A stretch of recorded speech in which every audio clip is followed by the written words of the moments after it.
If Theology in the Raw has blessed you or challenged you or encouraged you on some level, then I would like to invite you to consider supporting the show by visiting patreon.com/theology in the raw. You can support the show for as little as $5 a month and get access to various kinds of premium content like monthly Q&A podcasts, the ability to ask me questions and dialogue with other Patreon supporters. Gold level supporters are able to participate in monthly Zoom chats where we talk about pretty much everything. Those chats can get pretty wild sometimes, and I absolutely love it. So join the Theology in the Raw community by signing up at patreon.com/Theology in the Raw. Hello, friends. Welcome back to another episode of Theology in the Raw. My guest, Dr. Steve Pardue, received his PhD from Wheaton College, and he currently directs the THM and PhD programs in theological studies and church history at Asia Graduate School of Theology in Manila in the Philippines. He's the author and or editor of several books, including the recently released Why Evangelical Theology Needs the Global Church, which becomes the foundation for our very interesting conversation in this podcast. So please welcome to the show for the first time, the one and only Dr. Stephen Pardue. Steve, thanks for tuning in late at night from Manila. Thanks for joining me, man. I'm really excited to talk to you and about your new book, Why Evangelical Theology Needs the Global Church.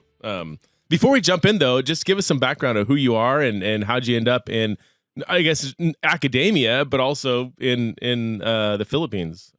Sure. Yeah, I'd love to do that. Thanks so much for having me on the show. It's a delight to be part of what you're doing here in your ministry. So I guess the place to start is to say that I've lived most of my life in the Philippines, but I am an American by passport.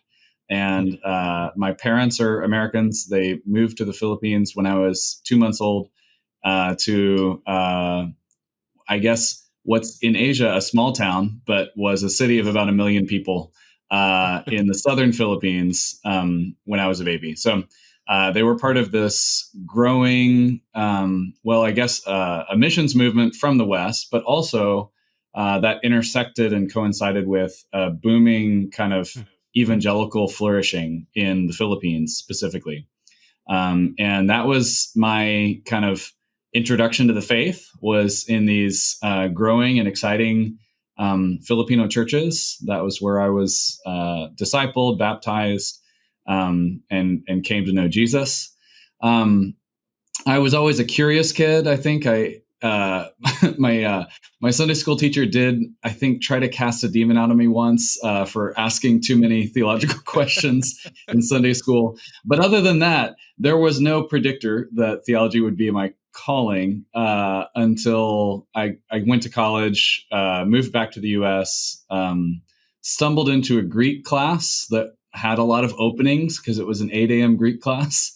And I just fell in love with that discipline.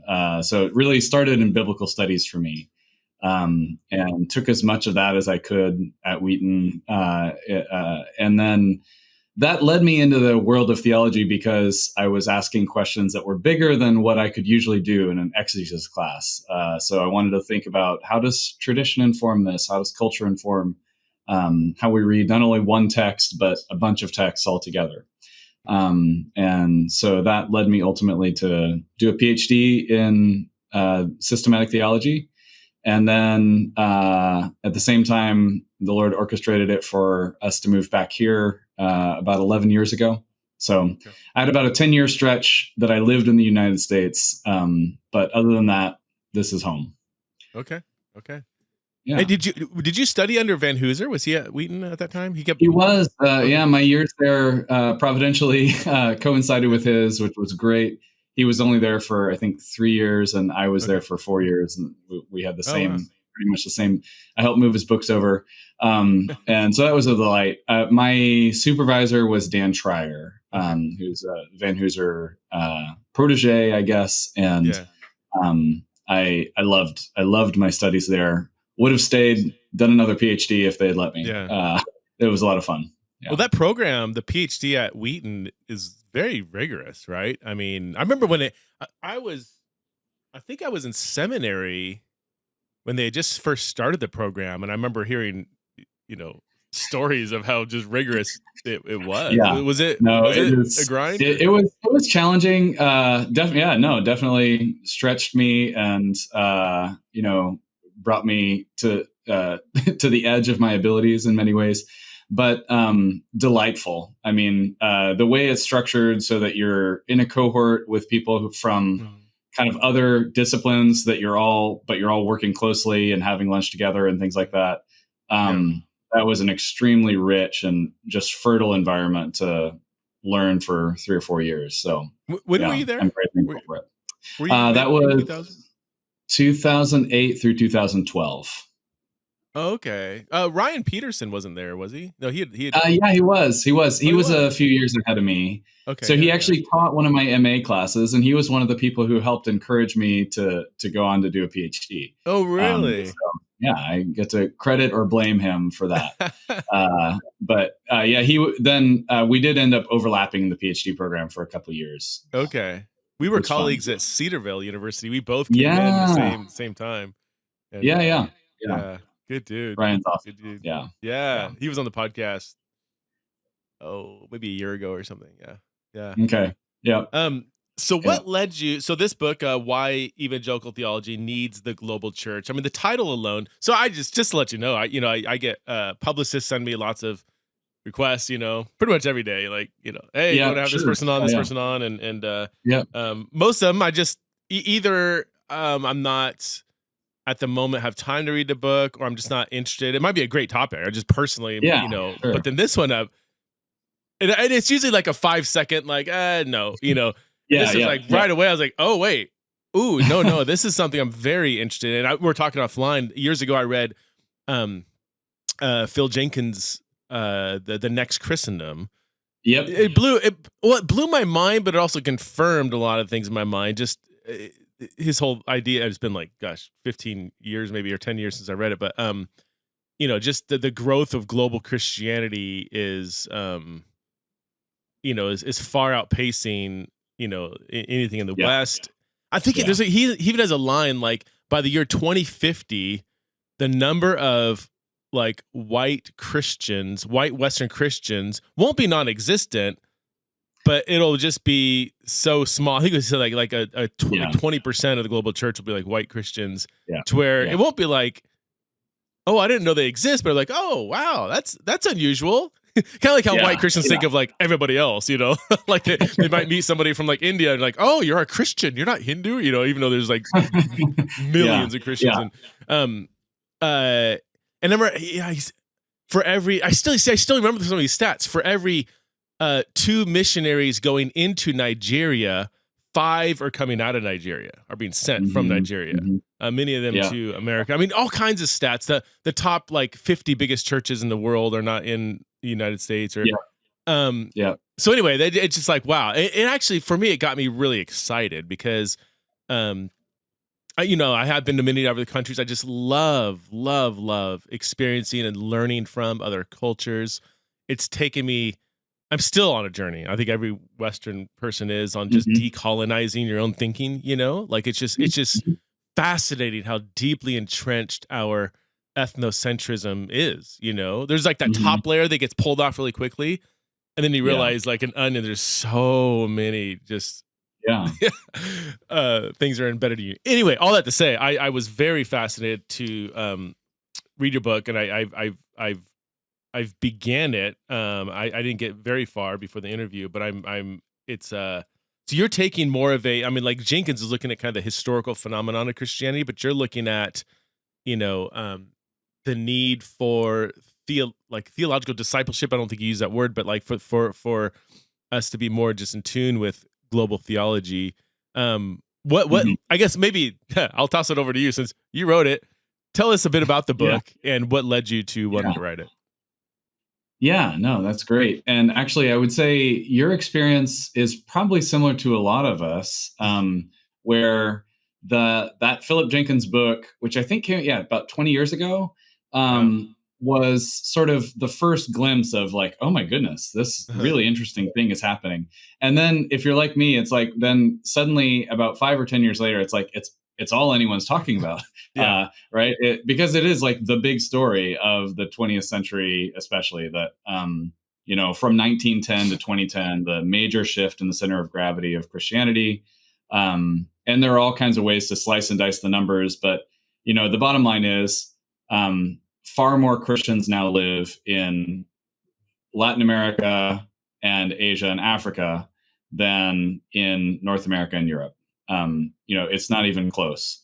And that was not what someone would have expected 100 years ago, or even 50 years ago. And the trends are all the lines are all sort of continuing, right? An increase in those majority world continents and a decrease in Europe and North America, or at best a holding steady. So that's all super interesting. And yes, Philip Jenkins is, I think he's a sociologist and historian, kind of journalistic historian type. And he did a great job kind of helping us all to see that. What the question it raises for me, or that it raised for me, as I was doing a PhD in systematic theology, I knew I wanted to go back to Asia somewhere, and ultimately landed back in the Philippines.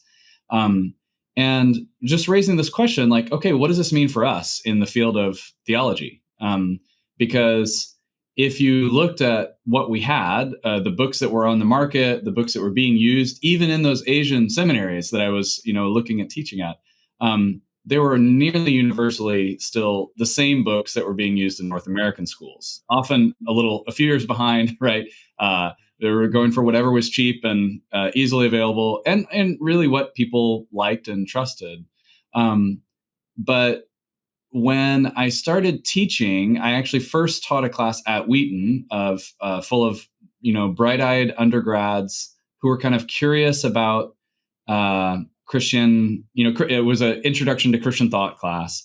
And I would kind of mention now and then, like, if you really want to see where Christian theology is going, you should look at majority world theologians and look at their voices.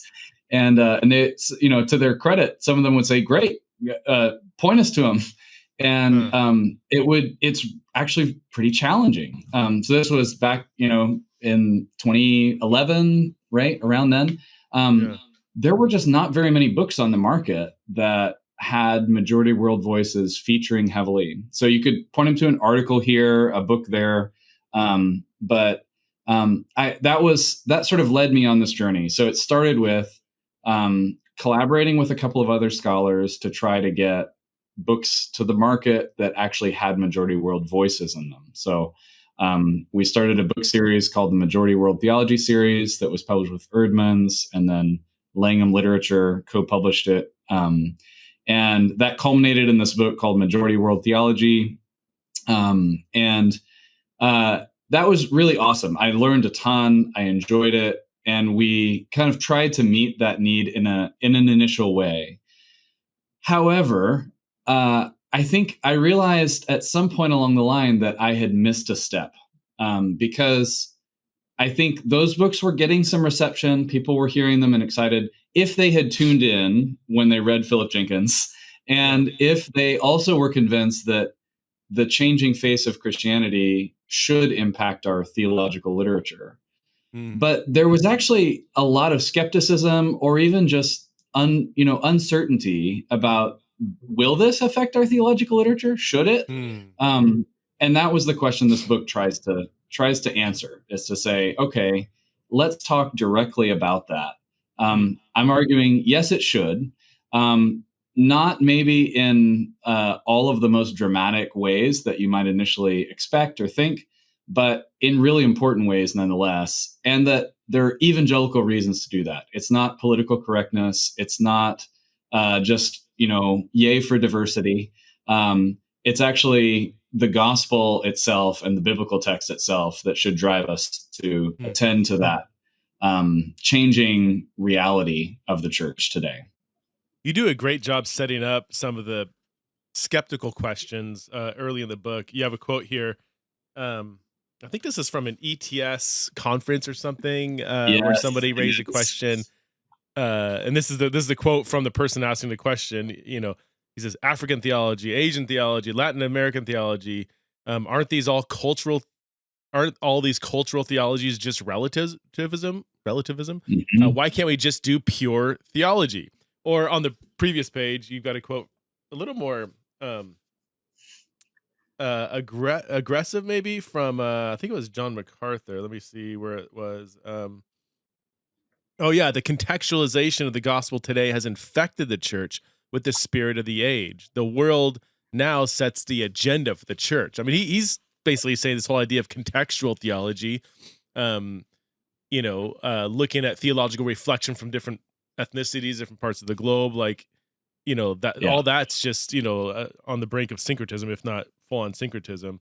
Um, so what's your response? I mean, what's your response to that? Like, because Yeah. I can see a lot of people saying, "Well, I don't think I agree with that, but I don't know how to respond to that." Or maybe some people are like, "Yeah, Mhm. I have the same thought. Like, don't we all just read the Yeah. Bible and like it's all it's God's truth, and if you do the right kind of exegesis, then you'll get the truth, and there is no Asian truth or African truth or American truth. There's just the Right, truth, right. Yeah, yeah, yeah.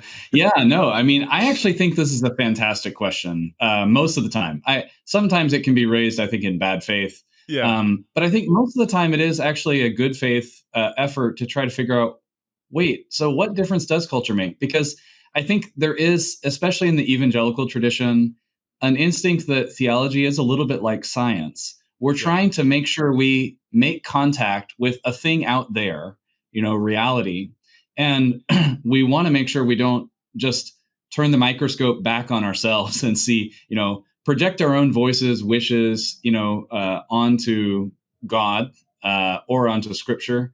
And so evangelicals have this instinct. I guess the best version of it is we want we want to see Jesus and not ourselves.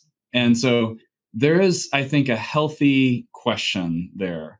And so what I try to walk through is, I think the first thing to realize is, Jesus and God. So God Himself, when He chooses to reveal Himself to us, how does He do it? Well, He does it in and through culture. He doesn't mm, try to supersede it, try to jump over the boundaries of human language and customs. He does it in like deeply cultural ways, right? So, like the Book of Genesis, you have He, appears to Abraham as a smoking pot, passing between two, the halves of an animal. It doesn't get more deeply culturally embedded than that. He is choosing to, make that connection with his creatures through these cultural modes and tools. And of yeah, course, the incarnation is a culmination of that. God Himself dwells with us, speaks with an accent, has parochial kind of interests and kinship connections and things like that, which is a little mind blowing. And it's the scandal of particularity. But all of that to say, if God Himself doesn't shy away from engaging us through culture, then maybe we should not be so quick to dismiss it as purely an enemy, and we should be considerate of, how is this actually maybe part of God's design for how we are supposed to talk about Him, worship Him, etc. yeah, So that's sort of the first step in the argument. yeah. I've often, I guess pointed out, that God's while the truth is, absolute, objective, Yes. our ability to access that truth Yeah. is deeply fallible. I'm not saying it's always wrong or usually wrong even, Yep. but like it's, the we're using our human minds to access that objective truth. And Yeah. so we do have our, various lenses on our background, our baggage, the many things we bring to the text as in our attempt to access the truth, which is why we need to put our um individual interpretations in conversation with people of different with different backgrounds, Right. in fact, I tell Right. people, Yeah. one of the most dangerous things you can do is just read the Bible by yourself, like Right. Right. and Right. don't put that in conversation with other people that don't look like you, don't act like you, don't speak like you, that have very Yeah. different, maybe their own lenses that they're bringing to the text. And it doesn't mean theirs is more right than yours. It just means that we need to put these different interpretations in conversation with each other. Um, Yeah. Yeah. and, And and I mean, yeah, go ahead. Go ahead. no, go ahead. You go ahead. So yeah, I mean, just to say, you can actually see this unfolding in the New Testament, where right there could be an opportunity here for the church, this new people of God that God is, or whatever, renewed, however you want to think about the church in Israel, but this new work that God is doing, you might expect that it will sort of take a turn towards some kind of monoculture, right? So to create some new Israel with its own very distinctive language, culture, customs, right? The same way that Judaism, had this singular cultural identity in certain ways. Although, of course, diaspora, all that things shift, but instead it turns the total opposite direction. And by God's design, Pentecost is this moment where Babel is not reversed into sort of everyone now speaks one language. We're all going to have perfect communication because of that. Instead, it moves in this direction that's kind of surprising in the biblical story, but fitting, which is that the diversity of languages and cultures is maintained, but is perfected. And so there is this opportunity for a multicultural people for the first time, really, in the history of humanity, a people from every tribe and tongue really being gathered into one. And then in Revelation 7, you see, even in redemption, even in the glorified state, that diversity persists. People are still worshiping in languages and cultures of their own, even as they unify around the Lamb. So I think the New Testament just kind of subverts that idea that to be true to God and to speak truly theologically, we have to somehow, get as much distance as we can from culture and do pure theology. That just isn't a biblical idea. It's actually something that evangelicals inherit from other places. When people say, I've heard this before, and now it's hard not to be cynical. So I'll try not to be cynical on the air. But like, African theology, Asian theology, I don't do like white American theology. And I'm like, no, you actually do. It's like the fish swimming around the pool, or the pool, in the pond, saying, "What's all this water stuff?" I don't know. Never heard of it. Don't believe it. And you have the advantage of having experienced deeply both cultures. Is it kind of like? Do you feel like sometimes you're trying to describe water to a fish sometimes? I mean, when you hear people say, all you people are doing this kind of contextual theology, but I'm just doing pure theology here in, Chicago or whatever. No, I mean, not picking on Chicago. Some of that. I think it's good to approach that again with a spirit of joyful engagement rather than frustration. And one of the things that actually helps me with that is to see that this is not uniquely actually white American or anything. This is actually true of a lot of people in a lot of places. So I've had in classes here in Manila where we have students from all over Asia come. I've had like a Chinese student, I think my third year here, who we had this really interesting exchange throughout the semester where I was sort of helping students try to think through, how does your culture influence your theological perspective?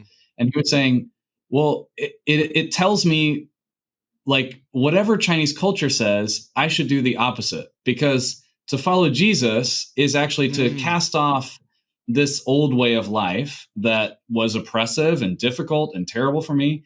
And actually, so the more I follow Jesus, I'm becoming more like him and less Chinese, right? And that he articulated it very bluntly, but that instinct is very common for a lot of first generation or second generation Christians around the majority world, because it makes sense, right? In some ways, you're escaping from this thing and you're trying to sort of get away from it. Now, in the end, I think I won him over, and in the end, I think what you have to say is actually to become a better follower of Jesus is actually to become a better version of the Chinese person or the Ghanaian person or the whatever, name your culture, subculture, tribe. I think that's how Christianity works. It perfects rather than abolishes culture, which is not to say there won't be points. There will be points where it says nope to your culture. But it's easy to do that if, as a first generation Christian or as someone who is in the dominant cultural position, where you tend to forget that you even have a cultural lens at all. And that is the challenge for most North Americans, I think, in this conversation. Yeah, that's good. I love how graciously, like, you set up some of these quotes and stuff, and I'm like reading this stuff, and like a little bit like, oh, come on, like, like getting inside the questioner and like, but your response was so gracious. It was very pastoral and thoughtful. In fact, I even wrote down on page, you set it up with some of these quotes on page 14. On page 15, you respond to some of these objections. And you do such a good job steel manning it. Like, and I even wrote like, good job steel manning. Like you really I appreciate honor the pushback. You even look at, you quote Charles Hodge and others, Lewis. Oh yeah. Yep. You quote three different Western older theologians, Hodge, Lewis Sperry Schaeffer, and Carl Henry, who have very different theological conclusions on many things. Yes. And yet they're all saying, oh, we're just doing this scientific, like 2 + 2 = 4. And if you do the right exegesis, boom, boom, boom, the right answer will spit out. They're all having the same method and coming to quite different theological conclusions. So I thought that was... Yeah. No, I thought, I really enjoyed doing that. And I do, I think this is something you, I think, embody well in this podcast, is trying to be gracious, even with views that we're pretty sure are wrong. But really trying to get inside them and understand, like, okay, why are they wrong? And in this case, it is really interesting to see these three guys. All of them have this very positivistic view of theology that's like, of course, like, I think one of them even calls it like, the theologian is the super scientist. This is the most objective of all the sciences. And yet, using that same method, they all get to really different places where they would condemn each other. So it tells you there's something else going on there. Yeah. Man, yeah, it's a lot of it has to do with just our kind of post-Enlightenment hermeneutic. I think you could trace it back to Francis Bacon, right? Who had kind of our interpretive methods or whatever. And like, it just became very scientific. Again, you just add up the, you do your word study, you do your syntax, you do your, I remember seminary. I mean, just, it was very, and it wasn't unhelpful. I think there's something like the approach wasn't wrong. I think there was maybe an expected outcome that was maybe a little woodenly naive, but we would do all kinds of just very, breaking down Paul's sentence and almost just erasing it from any kind of artistic, any kind of like hair. You just like, you know what I mean? Like, it just became so, I felt like I was dissecting a frog or something, and like, and I'm like, I don't know, it's gotta be more. Even then I was like, I don't know, is this, would we do this with like a love letter? Like break it down and like, I don't know. Yeah. I mean, you see really that hunger for truth, for objectivity, right? Mm-hmm. And I think in the evangelical context, I mean, in the case of Schaeffer, Hodge, and Henry, in all three cases, they really are striving after some certainty, some stability in the face of this massive social upheaval. Especially especially the case for Henry. That social upheaval and kind of instability in the world of theology.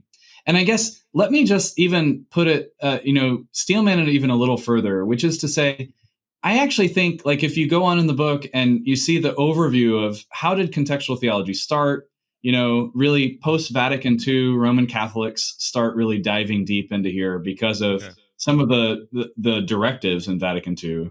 They really sort of lead the way. Mainline Protestants, about a decade later in the 70s, really start moving strong in this direction, and evangelicals all this time are like hanging back.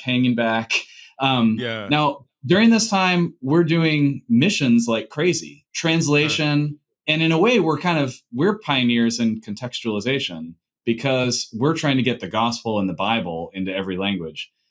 But that's really a one-way process. It's like we're trying to get the original text into a place where you understand it wherever you are as a modern reader, which, by the way, turned out to be really important. So Lamin Sana, this Ghanaian scholar, has pointed out that whether evangelical missionaries, realize it or not, that was the most empowering thing they could do for the majority world church. Because once you have the Bible in your language, Yeah. you can actually do a lot of the theologizing yourself. You don't have to keep depending on these outside forces. But in the meantime, in Roman Catholic and mainline Protestant world, these contextual theologies were developing. And to be honest, they have not always panned out super well. There has been, well, and at least in the sense that most churches on the ground in Africa, Asia, Latin America have largely rejected the contextual theologies that were sort of, that came up out of the academic world in Roman Catholic and mainline Protestant academia. So I think evangelicals have some good reasons. And the reason they'll reject them is that largely those theologies do take a relativistic view of truth. And they do absolutize culture in a way that makes it definitely kind of authoritative over scripture. Some of them will actually say that explicitly. And whereas the places where the church is growing in the majority world church, they tend to have a really high view of scripture. And so they look at these theologies and they say, well, I see some of my culture there, but I don't see my faith. Right. I don't see Jesus. I don't see the Bible. So that's where I think evangelicals actually have something unique to give because of our fierce concern to protect the gospel, but also our deep connections with this majority world church. You used the example of liberation theology. I did not know this. We're like on the academic level, these scholars coming out of Latin America, champion liberation theology. And you have a pretty brilliant quote here from, I forget the author, but he said, while liberation theology opted for the poor opted for Pentecostalism. This, academic thing that lived up here just never really caught root among the populace. I did not know that. Do you have another example? Or go ahead. I mean, I would say that's the most that's the most glaring example, but there are all kinds of them. And just to explain that a little more. So for listeners, liberation theology is originates as this movement that kind of originally does have some alignment with Marxism, but it comes in various forms, like some more Marxist and some not that Marxist at all. But it comes out of this recognition of scripture's, the way they would say it is preferential option for the poor, God's preferential option for the poor as revealed in scripture. And what's interesting there is, liberation theology is sort of this movement in solidarity with the poor in Latin America originally, but it gets exported to Asia and Africa. In Asia, especially, you have kind of permutations of it in most Asian countries. It just is not something that in most of the churches in those nations people resonate with. And it's because it tends to have it tends to demote scripture. It tends to have a low view of revelation and focus almost exclusively on social action. Now, the good news story there is that the evangelical appropriation of that theology that came out of sort of evangelicals in Latin America and this Latin American fraternity, Rene Padilla and others, they actually took that idea and made it more biblical, and it actually has penetrated the global church pretty dramatically. So at this point, most evangelicals in North America, as well as globally, would acknowledge that, the gospel has deep implications for how we use our wealth, how we organize ourselves as a society, and the cause of justice. Actually, for most Christians our age and younger, that's obvious now. But when Padilla and others were making that argument in global evangelical communities, it was super difficult. They got a lot of opposition because people still thought, I don't know about this. This feels like Marxism. And so, but because they pushed through that and because they actually made it more biblical, it actually succeeds and ends up really helping the church read scripture better and be a better presence in in their world, politically, socially, etc. Yeah. I was going to ask you if there were some more evangelical forms of liberation theology that didn't maybe come with maybe some more liberal theology that's just not going to land on the global church. So that's I mean, there's certain things in liberation theology that I'm like, man, this is really helpful. These are blind spots, filling in blind spots that I have on the centrality of the Exodus and God's heart for the poor and so on. So holistic mission or integral mission becomes sort of the evangelical version of liberation theology. That's a little simplistic, but that's often the phrase that gets used instead. And you will see, a document in the book. Most major Christian organizations now acknowledge that is an element of Scripture and the gospel, which is awesome. Okay. And that's really where that's actually a perfect example of how when evangelicals join that contextual theology conversation, they can actually bring it to life and make it work in a way that is more effective and more powerful and connects more deeply with the actual church on the ground, rather than just the sort of theoretical church of academia. What would you say? This might be, well, it's not completely unrelated, but it just came to me as you're talking. Mm-hmm. Sorry, I'm battling like major allergies right now. So sorry, no, no problem. I take a pill and everything. I'm trying to keep it together, but I woke up. My face was like twice the size it normally is. And anyway, what would you? Another skeptic might say, look at kind of global theology and say, I don't know, isn't it just kind of inundated with word of faith, health and wealth? Heart. Is there any like real gospel here, or like?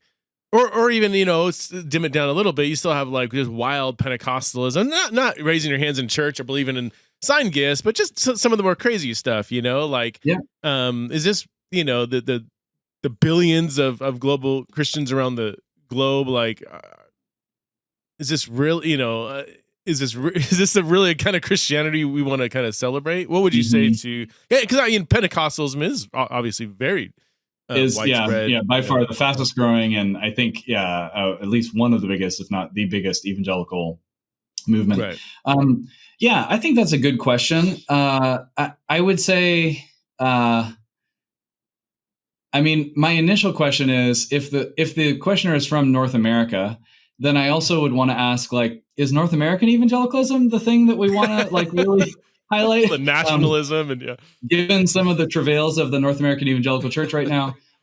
So I think but that actually highlights well, the situation around the globe is similar to how it is in North America, which is, is there a lot of sick theology out there? Like, yes, and not sick in the good way.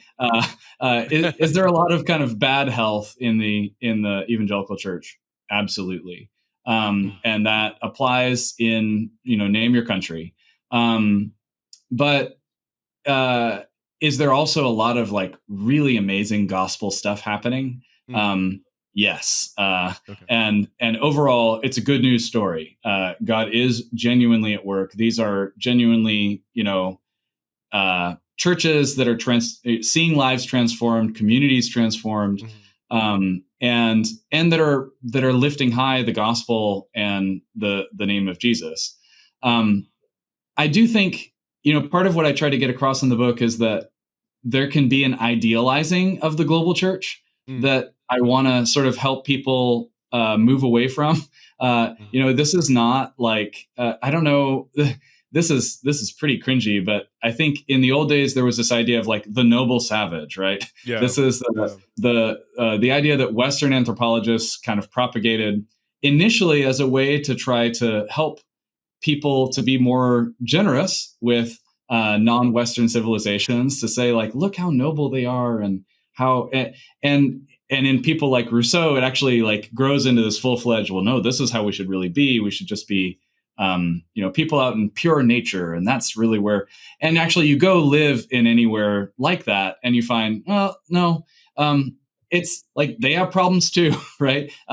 They have divorce and people harming their children and wives, and that's the reality everywhere. So same thing with the global church. It's not monolithic. It's not some like dream scenario where if we just listen to these five majority world theologians, then everything will be cool.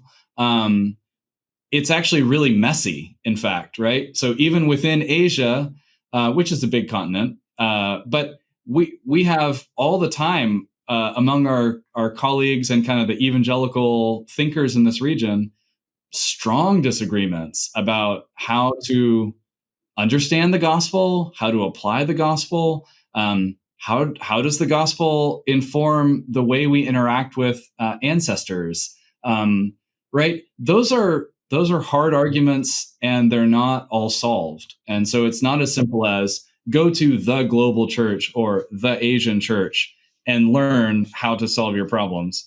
But it is enlarge your circle of conversation, broaden your horizons, and you will actually be a much better theologian. You'll be able to do much better work.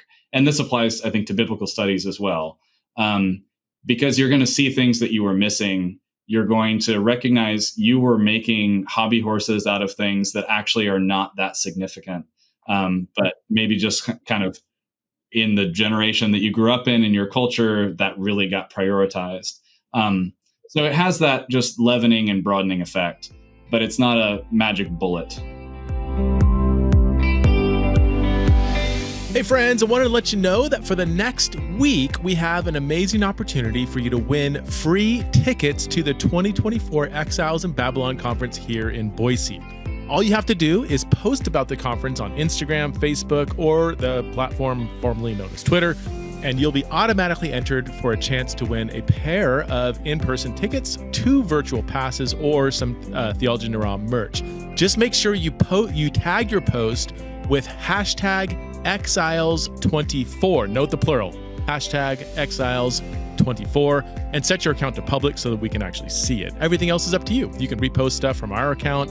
You can share stories, pics, or artwork of your own, anything to help get the word out. We'll be announcing winners on November 20th. So get your post up by November 19th at the latest. Again, remember to tag it, hashtag Exiles24. We're excited to see what you share.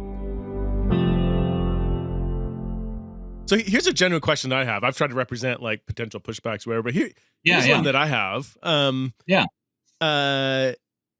From my perception, kind of like, where do I even start? Like, okay, let me state it up front, and then I'll maybe unpack it a little bit. But like, from my perception, it seems like a lot of the theology in the global church, as I've experienced it, traveled around, talked to people, and so on, seems to be very conservative. And I do say that in almost in an unhealthy way, I mean, the work I do in sexuality, and one of the biggest problems I've encountered with global church leaders contacting me is like, everything is all about pray the gay away. It's all about ex-gay, the whole idea that somebody can be like attracted to the same sex and still be following Jesus is categorically just rejected in a lot of places,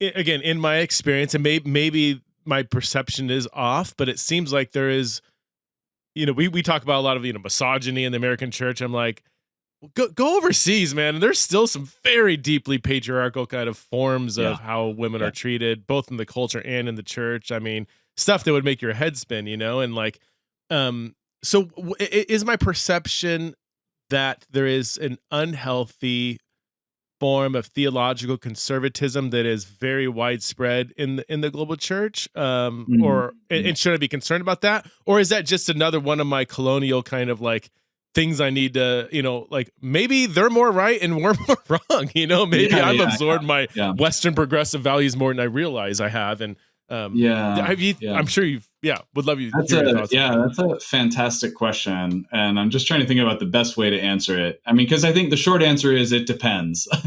Should you be worried? Maybe, but so I think let's start with there is an unhealthy way to ask that question, I think, which is it is kind of a just new version of colonialism that says, well, clearly the West is sort of on this ineluctable path toward, the perfect whatever, sexual ethic, theological conclusions, etc. We've been on this path and we're already up here, and you guys are just behind. And so our job is to just sort of let you know, yes, I know you think that the biblical sexual ethic still applies today, but actually we've figured out better, and so please, hear us, right? Obviously I'm putting that in an intentionally exaggerated, condescending way, but honestly, that I've happens. heard statements almost, no, that happens both from the left and the right. It happens with much more frequency than you would expect. Because people don't realize, like, oh, I'm just doing basically the same thing we did like 100, 200 years ago when we were, civilizing cultures. And it's just, under another name. It's not by force, but it is by sort of, it is by force of cultural power, not by the sword, right? So that definitely, like, let's stay away from there. That's territory I think we definitely shouldn't go. I think it's fair to ask questions about, basically, I would say most majority world Christians and theologians don't want to necessarily be the overlords of the evangelical global church. They want to be partners. They just want to be at the same table and to have the same ability, not only to answer the questions, but also to set the agenda. And that is really important, because actually there is a way that North American theology and just writers and kind of that. So one of the things I came across as I've been talking about the book is about 10%, 11% of the world's Christians live in North America. But about, really, like, when you look at the market of books, right? What is setting the agenda? Who is setting the agenda? It's like maybe 90% North Americans who are both writing and buying those books. So I think a healthy way to approach that is develop those relationships and ask those questions. Say, like, hang on, what about this? Like, have you considered that? And that's perfectly legitimate. That's fine. The idea of the book is that theology should be an exercise that is characterized by Catholicity, which really does mean a genuine kind of back and forth between the church of all places and also across time. And so, we do it respectfully, we do it kindly, we do it with, where there's especially a history of colonialism, we should do it with a lot of awareness of, am I sort of just perpetuating that? But I think the worst thing we can do is actually freeze up and say, I'm afraid of saying something offensive, so I'm not going to ask or engage at all. Which is, I think, far more common in the circles that I've kind of run in. To be paralyzed by that, which is a loss, right? That's a loss for everybody if we're not having those arguments. Well, and when you put the kid gloves on, or you're afraid to push back, that actually is it suggests that they don't have the agency or an intelligency to kind of engage in a vigorous conversation. It's very the soft paternalism of low expectations, I think, is the phrase there. It's like what, in the West, like what I think, like, white, more liberal types do that with people of color or with women or whatever. Like, they will never push back. It's like, well, no, that's actually very insulting. That you wouldn't ask. Right. You would with your white friends. Ask a hard question or say, I don't know if I buy that. What about this? And but if it's somebody who's not white, you don't do that. A footnote to my question too. Oh shoot, did I lose it? No. A footnote to my question is well, the global church is very much more conservative because that's imported, exported. That's a result of Western missionary expansion, instilling all these very conservative values, theological beliefs, and everything, dispensationalism and younger whatever. And so this is how would you respond to that? Because I think I can see And in my experience, I'm just thinking of a few different countries I've been to where when I talk to Christian leaders, like, yeah, they're reading, Wayne Grudem's systematic theology, and they're reading, they're Yeah. still like, Yeah. as you pointed Yeah. out, a lot of the literature and theological education still is very kind of conservative Western. So how would you Right. respond to that? Is this just a Yeah. result of, Americans exporting their conservative theology? Yeah. I mean, that's a really good question. And again, I'm going to say like it's a little complicated. Um, Unquestionably, there are places where that's happening. And sometimes it's happening. So there's probably a spectrum of like explicit, like where sometimes it's a North American entity, a denominational entity, or something else, or just a donor who is saying like, "Hey, you got to teach this stuff, or Right. else the money stops." That happens, and that's there. There are also sort of more implicit uh, expressions of it that are more like, um, you know, it's not that uncommon, I guess, for a missionary entity or like a denominational entity to just basically send the message softly, like, look, this is really the right way to do it. Is this exact dispensational chart, and this Huh. is what you need to teach. But so that's there, all right. Okay. Um, but I would say that isn't a reason to sort of write off all of the majority Right. world church's theological conservatism. For one thing, there are lots of places, in most places where there's kind of at least a 40, 50 year history of the church. You have indigenous movements, people who have grown up in that church and are reading, thinking, getting educated in a variety of places.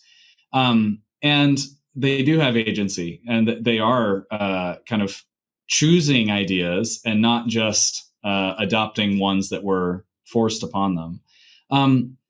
The one of the ways you can see this is you see really a huge variety, right? Like you don't see the majority world church again kind of monolithically moving in one direction, even on social issues, where you will see some trends toward conservatism. You'll also see the majority world church sort of arguing for things, even conservative majority world churches arguing for things that code leftward in the North American context. Huh. And that's Like because what? every Can you culture, give an like, example? Yeah. So, like, for example, let's think about women in ministry, for example. Lots of these really conservative Pentecostal churches that we were talking about earlier, high view of scripture, high view of revelation, often a pretty strict kind of doctrinal kind of commitments. Very often in those cases, whether for cultural reasons or other things, they're a lot more open about women in leadership roles within the church. What are some other examples? I mean, lots of conservative Christians in Asia think it's natural and expected that the church should have some interest in trying to pursue equity within communities. Right now, in the U.S. right now, especially, that's like Equity's like an white effort hot now. fire on the left side, right? Yeah. It's like if you say anything about that, well, you're a socialist. That just doesn't code the same way everywhere in the world, and we shouldn't expect it to. The categories of North American politics haven't dropped out of the sky. They're really actually weird conglomerations of values that have all gotten stuck together, and they don't stick together the same way elsewhere. I was few years ago did some friends in Nepal, and one region is down towards the border in a pretty out. Most people when they go to Nepal, it's Kathmandu, and they don't venture outside. It's extremely hard to travel around Nepal. So, like one of the cities we go to, Hatod. Have you been to Nepal? I don't. I have not. No, we have a lot of Nepali students at our school, but I have not. I know. Yeah, they all got the pastors that I know there. A lot of them went to Manila. I think at your school, right? Is that? Oh, really? Okay. Yeah. Cool. I think. Yeah. Because you teach, is there many different seminaries, or is there like is yours? Yeah, no, there are a bunch of seminaries here, but we have. I know we've had a very strong relationship with the Nepali Evangelical Church, so it's very possible. Yeah. So it's hard to like the drive. I mean, so there's this death road from Kathmandu to the south, like the lowlands, like Hatoda is one of the main cities we go to. I'm going to say as the crow flies. One time we took a plane, and I kid you not, it took like 18 minutes, to get from Kathmandu to this place. Driving, it takes 6 hours. I mean, you're on a road clinging to the side of a mountain that should only hold one car. Like there's no business that two cars need, and there's like cars passing each other. Two cars whipping around. I mean, you're clipping mirrors, you're hanging. It's the scariest thing I've ever done. Just go into YouTube and like just type in like the death road to Hatoda. So where am I going with this? Oh yeah, so my friends down in Hatoda. So outside of where most Westerners go, you're in the jungle. You're in traditional, like very majority world, living context. And he's like, can you do a youth conference? I'm like, I almost want to say, you don't want me to. I don't know how to. I don't know anything about what you guys are dealing with. I don't have the experience of contextualizing this. Like, I'm not gonna do some like West Coast Hume Lake youth. That's just not. And he's like, no. We want you to address homosexuality, abortion, and sex outside of marriage, because these are the issues that all of our youth are asking about. I'm like, I mean, we were in this building that wasn't even fully built yet. I mean, out in the middle of nowhere. And I kid you not, there was like 250 youth. They came from these little villages. Yeah, right. And I'm like, what is going on? I'm, going through a translator, and then we did a Q&A time. And I kid you not, almost all of the questions that the youth were asking, almost identical to the same kind of questions that younger people in the US are asking. I think the older generation that was there, they were a little nervous because I'm trying to give nuance and, and I know my audience is very, very conservative. So I'm leaning heavy on conservative rhetoric with homosexuality, but also trying to like, some baby steps, like, I think we should also love gay people and, like, and that was kind of, challenging for some of the older people sitting in, but the youth were like, no, I have some gay friends and, so anyway, all that to say, I was just really shocked at, for one, the generational differences, and some of that's with the internet, right? I mean, they all have smartphones and everything, and so they're very attuned to kind of Western ways of thinking. But then, just how globalization has just been sped through the internet, and how there's vast differences in some cases, but also some really striking similarities in how people were thinking. Is my experience there? Is that not Oh yeah, no, that's definitely a reality, and you will encounter these really wild scenarios where, because of the internet and especially cell data, people in the most remote tribal places, kids are often growing up with the same pop culture as a kid in Manhattan, right? Yeah. And globalization does do these weird things to all the dynamics that we're talking about here, and I think that's really important to see. Like, I try to handle this. I think in chapter 4, where I talk about the church is actually more diverse than it's ever been. Like, literally, the Christian church has never been as culturally just incredibly diverse, right? If the first century or second or third century church, which was already a global church, right? It was already kind of breaking boundaries. If they could see today, they would be like, whoa. And I think they would be, one of the things that should do is make us conscious, I guess, of how hard this is going to be. Moving into the 21st century is like coordinating, 100, 500, 1,000 cultures, cultures, subcultures, however you do that. That's tough. You need the Spirit of God to do that. Right. But globalization is also this other weird twist to everything, which is that In some ways, especially on the surface, it makes everybody around the world look more and more similar. So like you're saying, often you will have kind of the same questions getting asked. Now, often, though, there is still a deeper level on which I bet those Nepali youth are still operating with a worldview that's really different from their North American counterparts that you're used to talking to. And so that's where actually I think the majority world church is well positioned to answer those deeper questions in a way that outsiders can't. But that's a great example of actually, look, I don't want the North American church to stop printing books, just because they're a tiny minority of the global population. The work they're doing can be helpful and useful, right? And globalization actually makes it easier to have those conversations. But we want those to be two-way conversations as much as possible, right? Rather than just, I think the historical model has been, we found all these interesting things about the Bible, about theology, etc. Let us tell you about them.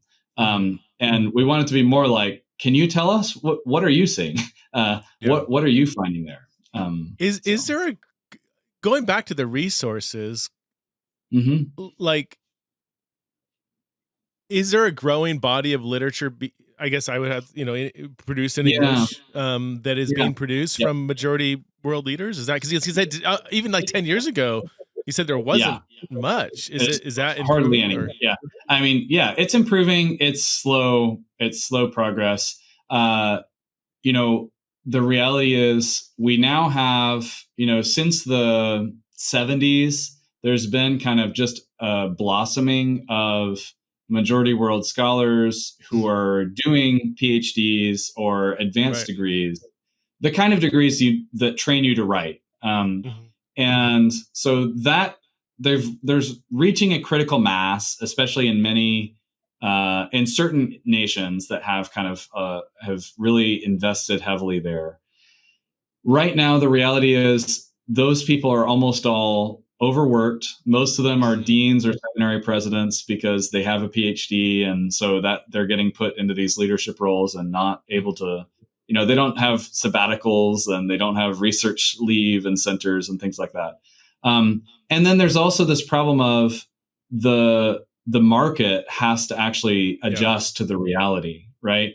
Right now, it's still mostly, I think, North Americans driving what books get published because they're the main buyers.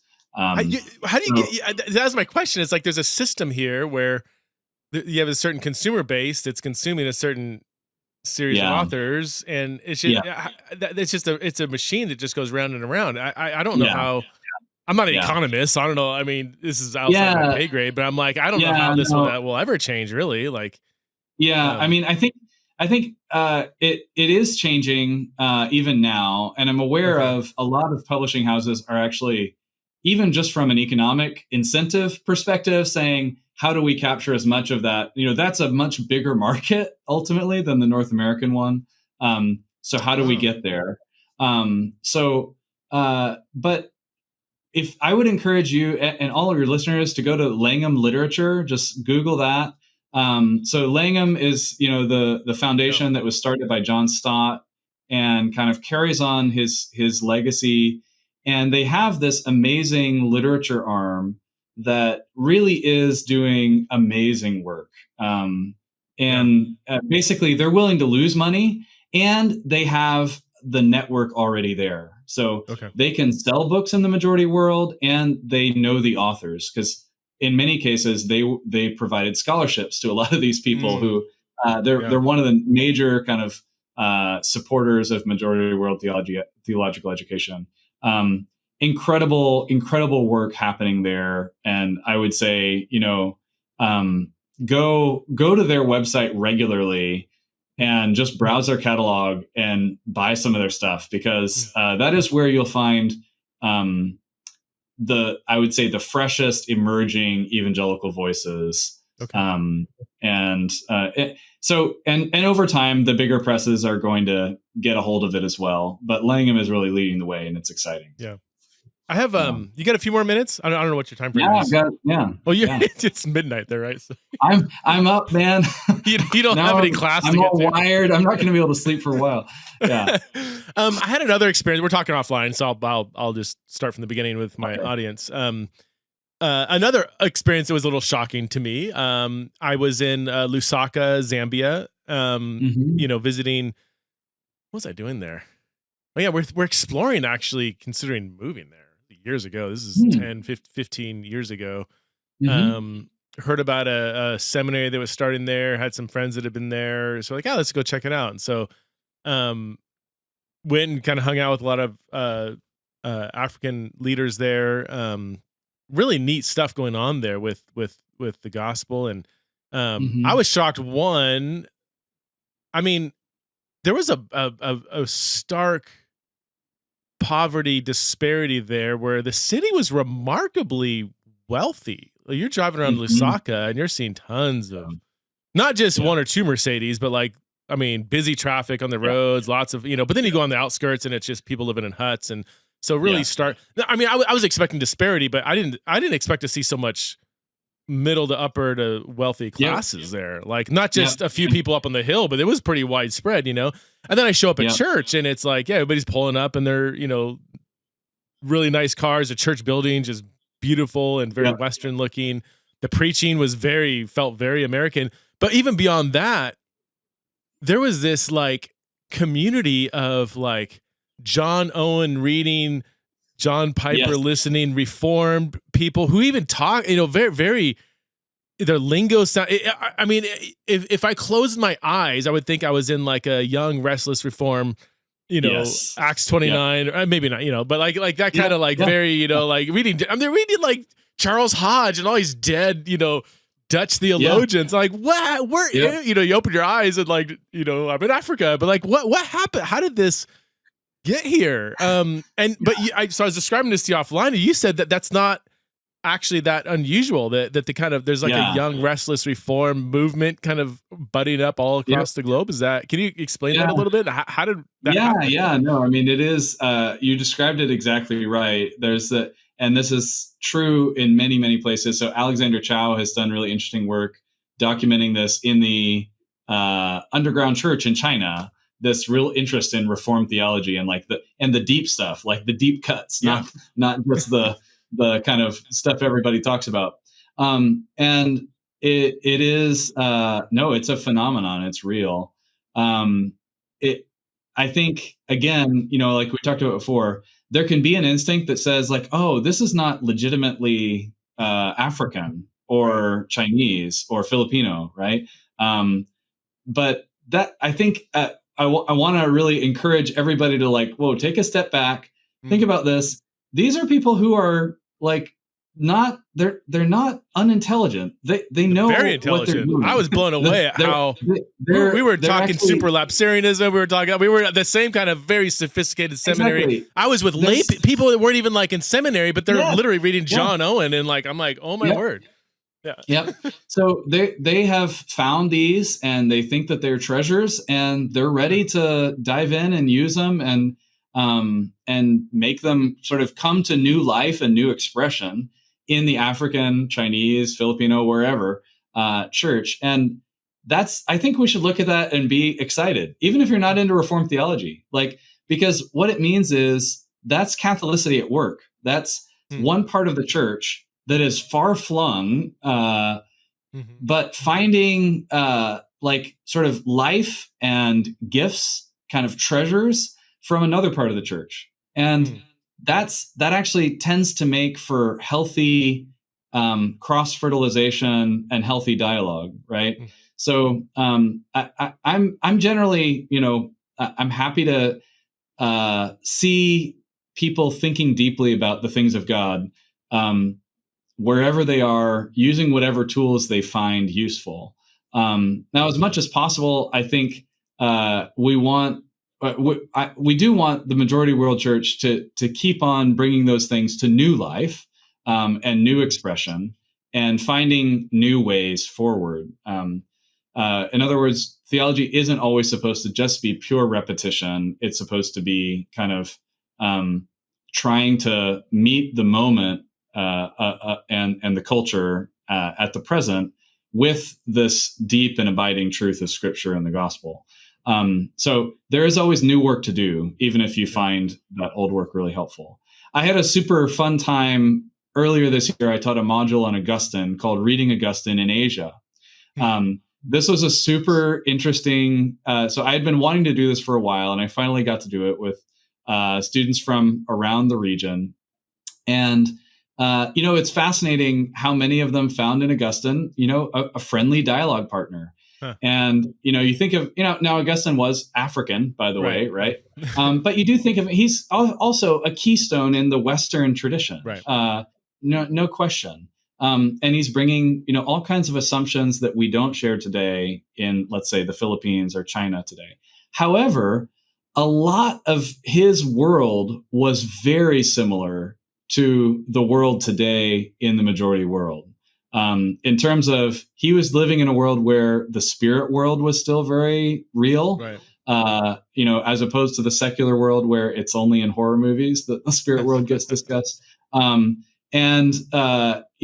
Where governments were not that effective. And so the church has to figure out, like, how do you step in sometimes and have to act kind of like a government, even when you're not. There was, issues of family shame and honor that Augustine is dealing with for himself as well as those in his church. And so actually, I think that's one of the other things is when the majority world church takes up these old resources, they find stuff that the Western church has been ignoring and haven't, you don't see a lot of Augustine scholarship that's focused on those issues. And so they're using it in fresh ways and seeing it with fresh eyes.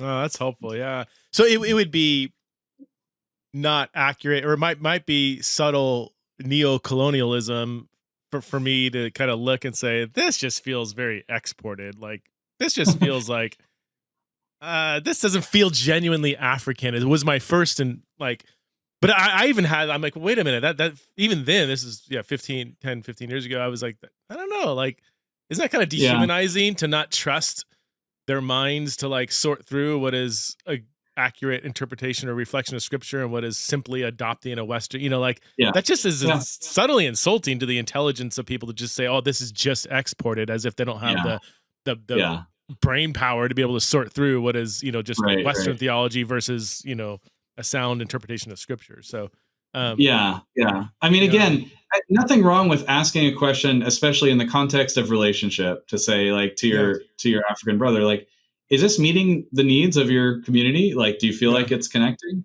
I think that's a great question to ask. And even to say, like, hey, I have doubts, I have worries. Again, in the context of relationship, that's awesome. And, I think we need each other in that way, in the same way that hopefully they feel ready to ask you, hey, so all that Bart you're reading, is that working well for you? Et cetera, right? Just saying, for example. Yeah. All right. I have one more question that's a non-theological question. So I have this love for tropical islands, and I've Googled around. I've been to I've been to Tahiti, a couple islands there, and Samoa. Yeah. And Zanzibar was probably my favorite. Oh my gosh. Yeah, absolutely beautiful. Yeah. And I've Googled around. I've seen some pretty stunning islands in the Philippines. Okay, so do you have any? But I don't like going to like tourist or like people places where everybody get. Like actually during COVID, I planned this trip to Koh Samui outside of Thailand, and but then I was like, it does feel very touristy. I'm like, I want the beauty, I want the white sand beaches, I want the palm trees, but I don't want it to be a tourist trap. Is there anything like that in the Philippines? It's kind of less discovered, but we've got 7,000 islands, Preston, so we can definitely find some for you that are literally uninhabited. Just go hang out. There are definitely places that are still a little more undiscovered. Actually, more so here than a lot of other places. The tourism is a big thing for us, but given what we have, it's not nearly as big as it could be yet. So there are a lot of, I read all the time that like we get ratings all the time of like, this is where to go for the next undiscovered place. So I can look around and give you some specific island recommendations. The western part of the country is probably an ideal place for that. It used to have pirates and kidnappings, and not so much of that anymore. So it might be just the right time to go. No, that's all part of the experience that I'm looking for. That's part of it. Yeah, that's right. It's part of what you're paying for. Do you have surfing probably on the East Coast, right? Or surfing is on the East Coast mostly, and then a little bit on the west up north. But Belair is this famous surfing town. I think actually the movie Apocalypse Now was shot there. Belair? Weirdly. How do you spell that? Baler. Yeah. And there's definitely, it's still a pretty, there's another place called Siargao, Siargao, that's also super popular with surfers. Yeah. So, all right. Well, I'm going to be, come on over, man. We would love to we would love to have you. We'll put you to work a little bit, and then you can go, enjoy some of those 7,000 islands. I would be all up for that. I travel a lot to speak, so I just rack up sky miles. So like usually once a year, I can go travel anywhere in the world for free, basically. You pay a little fee if you do sky miles. Yeah, so, right. Yeah. Oh, well, man, it's been. You gotta come here. I've been dying. I've literally for the last few years, and we got to get to the Philippines, man. So I've actually thought about reaching out to you to invite you to stuff, actually. But really? Now that we have a connection, I can do that. So I would love to. I would absolutely love to have you. Well, great. Well, then we'll work on it. Well, thanks so much, Steve, for being on the show. This is I could keep talking to you for hours. This is a topic that I think just opened up so many other questions and doors. So excited to continue to read your book, and many blessings on your life and ministry. Thank you so much. It's been a delight.